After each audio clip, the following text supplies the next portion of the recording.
Hi everyone, thank you for tuning in. My name is Simphiwe and I am a sexual and reproductive nurse, currently sort of working in the London region. And I have with me Faridat. Hi everyone, I'm Faridat. I am a public health graduate. I currently work for the civil service. And yeah, we are here to talk about STIs, sexually transmitted infections. And just kind of dispel some myths, talk about how we feel about it, how others may feel, and hopefully bring you some good information, right? definitely, and definitely talking about what we wish people kind of sort of knew, or people, Yeah. definitely I wish lots of people bits. knew lots of things about like sexual health, really, because I think for me growing up, I had to kind of find out all the things on the fly, like on the go. Like some of the things I'd be like, what's going on with my body? And then I go to like the clinic or the doctors and think, oh, it's this. I'm like, I wish someone had told me that. And then I would be like up in arms about it and thinking I'm basically going to collapse or something. So Definitely. yeah. And there's also obviously the cultural aspect, like there's some things like Yeah. sex is not spoken about sort of in some sort of cultures. So I think there's a Yeah. lot of things that you sort of discover yourself rather than Yeah. actually your mom or somebody tells you about it. So I think Exactly. there's sort of a lot of that. Yeah. So I have a few Definitely. questions for you, Sim. Go on Um, then. these are questions that people think, but they don't want to say because they're worried about sounding silly or they might just think it's actually true. So we shall see what's true, what's false. Let's go. So my number one question is, can I get an STI from a toilet seat? No, you can't get an STI from a toilet seat, from the surface.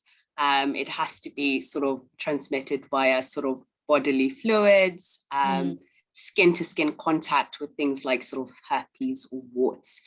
So yeah. no, you can't get it from the toilet. Most viruses sort of don't live outside the body for very long. So no. Yeah, because I think I heard that one quite a lot when I was younger in school. Like, oh, she just went toilet, don't go to that toilet because she's got this. And it's a bit like, that's Definitely. wildly incorrect. But I think it is a myth that goes around quite a lot. I don't Definitely. know where it came from. I don't know why it's still going around, but And it people is, still do think yeah, it's true. yeah, So they we do. do ask that quite a lot in practice. So yeah, it's quite a sort of a common question or common concern.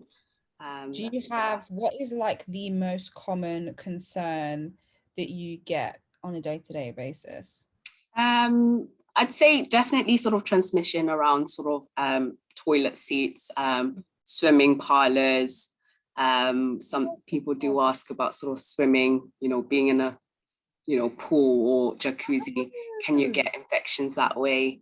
Another thing is like people love sort of describing things in a sort of derogative way, like saying that, oh, she's quite dirty, she's quite this. Yeah, However, they will still sleep with her, that girl or guy, unprotected and things like that. So I think those are sort of common things that sort of happen within practice as well, yeah, where people are then sort of hyper sort of worried about certain infections, but are not sort of kind of using the key protection to prevent sort of using condom or yes. something. And off of that, I wanted to talk about contraception and STI. So, like, obviously, when we think about contraception, a lot of people think about not getting pregnant. And not But the we, STIs. yeah, exactly. And then they forget about that part. So it's like, oh, I'm on the pill, or I have got the coil, whatever. So I'm fine. But it's like, you can still get like STIs from that. So I think that sometimes, I don't know why, but sometimes we forget that just Definitely. because you have it's not a contraception against STIs, it's literally just against getting Pregnancy. pregnant. Yeah. Yeah, that's So something that the I think we forget. Definitely. So the only contraception, obviously, that prevents STIs and pregnancy is a condom, whether male Yes. or female. So those are the only ones. But if you've got your implant, you still need to be testing, and you still need to kind of, if it's a new partner, or you still need to use condoms additionally as well. So yeah, I think we do need to kind of normalize using both, or just getting tested. Regularly. Regularly, definitely. And So how often regularly? So in heterosexuals, we generally say every sort of 6 to 12 months if there is a change of partner, because we know that transmission of infection is very low. In sort of gay, bisexual men, or where people are having sort of a higher change of sort of partners potentially, then obviously every 3 months would be something sort of more suitable. So if it was also like transgender, where you are having sort of more frequent partners, then you'd want to sort of test more frequently, especially if you're having unprotected sex. If you're a sex worker, then even if you are sort of heterosexual, we would just sort of encourage you to test more frequently, just because of the sort of number of partners that you may be having as well. Yeah, and here you have it. Sim has told us we need to be getting checked way more than we probably are. Definitely. Way more than we probably are, especially if you're like a young person or under the age of 25. We know that they get transmitted more in that age. So definitely. Now. Now. And that's sort of our STI sort of screening myths dispelled. Yes. Yeah. Okay. So, right. What do you think is the most common STI? That's tricky, because I guess it depends where you're working. So like for myself, it just depends on the demographics. So in some areas, obviously you've got your chlamydias that are more common. And then you've got sort of areas where you might have your gonorrhea that's more common, and then you go to certain areas. So it depends on the clinic that you work in. I do think that obviously demographics has a huge impact on what your sort of demographics and sort of the type of patients that you're sort of seeing. So obviously if you're in, let's say, central London, like before, where you were seeing sort of a larger volume of sort of gay and bisexual men, then you might be seeing things like syphilis. If you're more in areas where it might be Afro-Caribbean, then you might see a little bit more trichomonas, gonorrhea potentially. So I think it does definitely depend on where you're working, what clinics, what the demographics would sort of, I don't want to say gender, but you know, what kind of sort of patients that you're seeing really. Yeah. So say I want to get tested now, today, now. Get tested. So I guess the key way to get tested, so you can either go into a clinic, so you can either book an appointment. At the moment with COVID, a lot of them are appointment based. Obviously, if you've got symptoms, you can walk in. Obviously, we do prefer that most places need to be sort of booked, but if you've got symptoms and you need to be checked, we won't send you away. So you can walk in, and obviously you've got sort of Sexual Health London, SH24 as well, where you can request a home test kit. So you can get your sort of your basic STIs, which, you know, you might not have symptoms for. So that's your gonorrhea, chlamydia swab, or urine sample. And then your blood test, which is a little finger prick that you do yourself for HIV and syphilis. So those are the general tests that we do. And then obviously we can add additional tests if you've got symptoms. Yeah, that's pretty simple, to be fair. And I don't think it takes that long. It shouldn't do. I mean, when I've gone, it hasn't really taken that long for me. No. It's simple. So I think we should all endeavor to do it, even in monogamous relationships, I think. Completely. Once a year, at least, even if you're in a monogamous relationship, it's still very important. And I think sort of older sort of women and men also forget to test. And actually, we've seen an increase in sort of sexually transmitted infections over the age of 35. So I think we need to sort of definitely normalize testing as well in sort of the older bracket as well. Oh, wow. Yeah. That is really good to know. I just wanted to quickly touch on the stigma around STIs. Especially herpes. It's so funny that herpes has the biggest, like, oh my God, he or she has herpes. But we basically all have had herpes in our life. We potentially all do carry it, to be honest.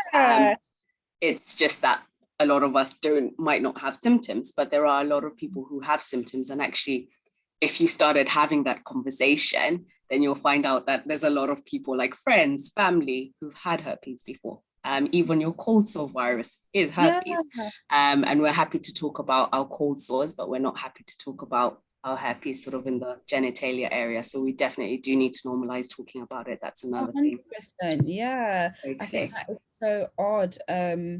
Just the stigma around certain STIs, especially the ones that we hear more. It's like oh my gosh, you've got that. But really and truly, a lot of them are curable when you can, like, if you just get it tested, you know, take the antibiotics or whatever you need to take, then it's Bob's your uncle, really. It's all Exactly. dusted. And just the practitioners you see are doing that job because they love kind of that like role. They love meeting people and love sort of sexually transmitted infection. So I think just, you know, I know people feel embarrassed, but we love having these conversations. So come and see us. So that's the key thing. I think embarrassment, stigma, the influence of other people, lack of knowledge, perception, all of that stuff, and potentially like people could be in really difficult situations where they might be watched, or someone might be following what they're doing and they might not feel comfortable. Like if you have, I don't know, you don't want your parent to know or your partner to know or whatever. I think those could be barriers to testing, but I think ultimately it's about empowering people to talk about it, to, you know, have the strength to like go there. Because I mean, we all talk about our health and like eat 10 portions of fruit a day and drink water, but we also need to think about our sexual health, you know. That is just as important. And I don't think that we talk about it enough. I don't think we think about that enough. We don't think about it as health. We just think about it as this thing over there that I don't get. And I'm sure we all have had something of some sort that we wanted to get checked, or we might have felt embarrassed about, but ultimately it's really about getting checked. Definitely, I agree.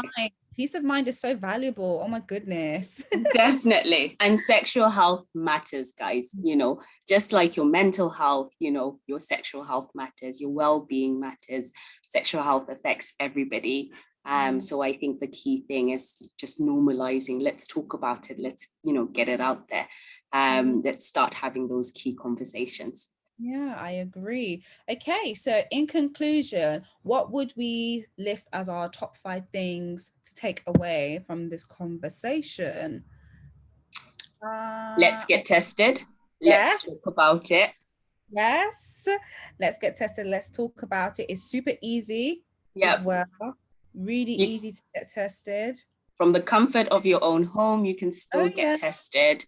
And no matter your sort of gender, no, you know, there's no boundaries, demographic, everything, you can get tested. Everybody should be getting tested as long as you're sexually active. So yeah, I think our 4th one would be, don't be embarrassed. You know, we're all human. We're all probably feeling the same things or thinking the same things as each other, but more a bit embarrassed to talk about it. I think talking about it is super important. Normalizing it, not feeling embarrassed to go. I think that's really important. What would be our last one? Sexual health matters. Yes. That's a good one. That's a really good one. Yeah, it does matter. It matters just as much as our mental health, our physical health, our emotional health. It really does matter, because these things can like have a detrimental effect to our bodies, our minds, etc. So I think, well, I've learned a lot. We've talked so much in this couple of minutes that we've had together, and I hope everyone watching this has learned a bit more. What I would say is follow Love Sex Life on Instagram. They've got loads of good resources, loads of good links. You can always get in touch with them if you have any questions, or get in touch with us. I'm happy to answer all questions. Sim's probably way better qualified to answer your questions, but if it's just about embarrassment or stigma or anything like that, I'm happy to answer all questions. So yeah, we'll be continuing our takeover for the rest of the week, which I'm very excited about. lock in, tune in, like, comment, share with a friend, tag with other people, and hopefully you get good information to sort of empower you about your sexual health. Thank you for listening. Bye.